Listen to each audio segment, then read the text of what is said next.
कहिले घरको पीर, कहिले मनको पीर। कस्तो हुन्छ होला है आमा पीर बिनाको तकदिर।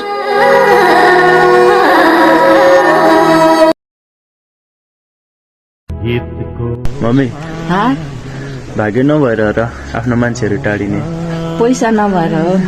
कि होइन पैसा छैन भने त सबै टाढिन्छन् होइन। चिन्ता नगर, एक दिन कमलास टाढेका मान्छे नि नजिक आउँछ। कसैको मन भित्रैदेखि नराम्ररी तोडिसकेपछि माफी माग्नु अनि फेरि ऊ पहिलेको जस्तै भइदियोस् भनेर अपेक्षा गर्नुको कुनै अर्थ रहँदैन। किनकि फुटेको ऐना जतिसुकै राम्ररी जोड्न खोजे पनि त्यसमा परेको दरार कहिल्यै मेटिँदैन। कहिले घरको पीर, कहिले मनको पीर। कस्तो हुन्छ होला है आमा पीर बिनाको तकदिर।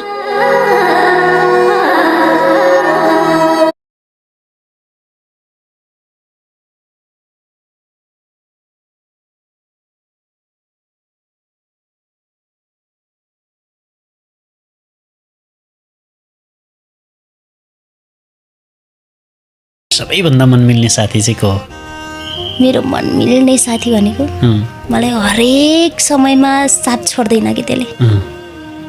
एउटै छ को दुःख।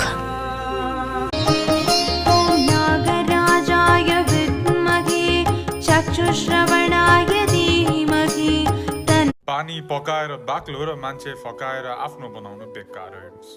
यदि कोही मान्छे तपाईसित बोल्दैन, तपाईबाट टाढा हुन चाहन्छ भने उसलाई टाढा जान दिनुस्, उसलाई बाध्य नगर्नुस् तपाईसँग बस्नको लागि, तपाईलाई आफ्नो सोच्नको लागि। कोही मान्छेको बानी नै त्यस्तो।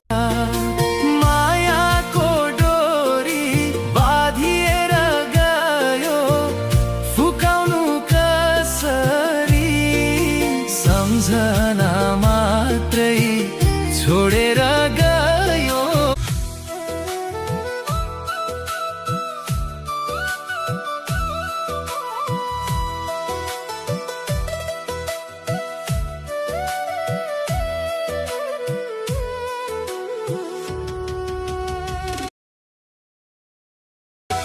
चोरी चोरी दिल तेरा चुरा